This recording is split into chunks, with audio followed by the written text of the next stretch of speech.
Lead story, Blake Griffin. Blake Griffin goes from the Clippers to the Pistons last night.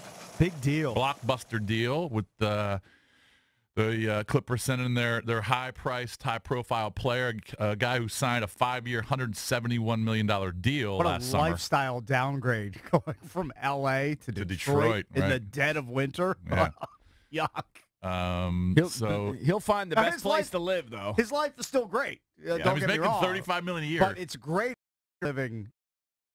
Think about that team. A couple years ago, Jordan was set to sign with the Dallas Mavericks, and Blake Griffin and Chris Paul were desperate to have DeAndre Jordan return to the Clippers. Ultimately, he changed his mind and signed back with the Clippers.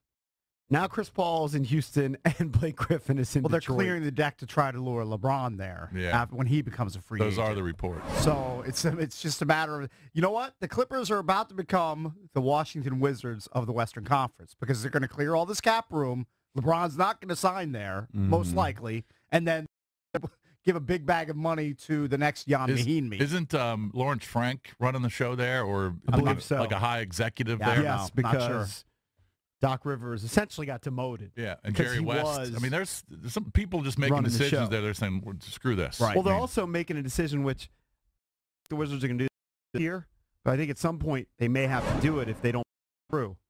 The Clippers are looking at the landscape of the Western Conference, and they were a team that was knocking on the door, championship-type team, but Golden State surpassed them. Now Houston surpassed them.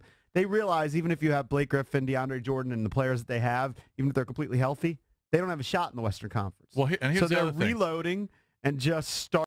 And that's what the Atlanta Hawks did this past offseason because the Hawks got rid of Paul Millsap. They got rid of all their all-stars, and they're just going over. And I feel like if continue to finish in 4th, 5th, 6th, get bounced in the first or second round of the playoffs, at some point you have to say, hey, we got to reload the deck. I would welcome any trade. There are no sacred cows with the Wiz. Right.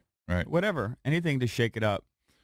Here's the other thing about Blake Griffin, and I didn't realize this till I read it this morning, but he hadn't played a full season in, I believe, 5 years. Yeah, he's super injury prone. And he missed the last two. He had to leave early, or he had to exit early from the playoffs the last 2 years. Right. The last 4 years he's played 67, 35, 61, and so far just 33. Yeah, so he just, I mean, of course he can't control it.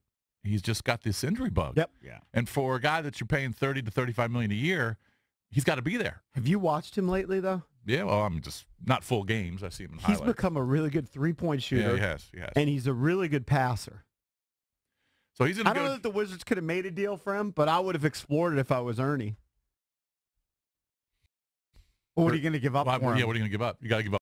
What does it go back? Well, you probably have to give up Otto and Kelly. I would think probably. And a first-round pick. Yeah, man, that's the starting point. Yeah. Maybe even a little bit more. But, yeah, you might be right. The Pistons gave up Tobias Harris. They gave up the 2 players. Another player, and I think 2 picks, like a protected rounder and a second rounder. The other player, I believe, was that 7'3" guy. It's Georgie's younger brother. Boban Marjanovic. Yeah, exactly. By the way, my mom told me By the way, a story. he's a monster. I don't have the He's a monster. I don't get the Washington Post daily, so I didn't see it. But my mom told me the story that there's a high school there's a 7'10" kid in high school locally now. I thought he was 7'7", but she said 7'10". I don't know. Yeah, he's really. I think I saw the story. I don't think he's 7'10". I think he's 7'7", but he doesn't even play. It's like he's a huge project. Right. Huge project. So you feel From for the Romania? kid. I'm not sure. Yeah, something like that. Yeah, I didn't bother to read it either, except just to sit and. Romania cranks out those 7'7" guys. Him, Georgie. He's in Ohio. Yeah, he's not local. He's. I mean, here's the picture of him. I feel bad for him. I feel real bad for him. Yeah, it's a tough life, man. It really he's even bending his head there because it looks like his head may be hitting the ceiling. I mean, he just looks like he almost looks like a movie character. Yeah. Well, that's a pituitary thing too, right? Yeah, it's got to be. Yeah. Robert Bobrisky. When you're 7'7", you can't even play on your Ohio team in high school. Yeah. You 17 years old. Must be poop. Anyway, so here's the deal. So Detroit gets Blake Griffin. They get Willie Reed and Bryce Johnson. The Clips get Tobias Harris, Avery Bradley. Those are the top 2 scorers for Detroit. They get Boban and draft pick.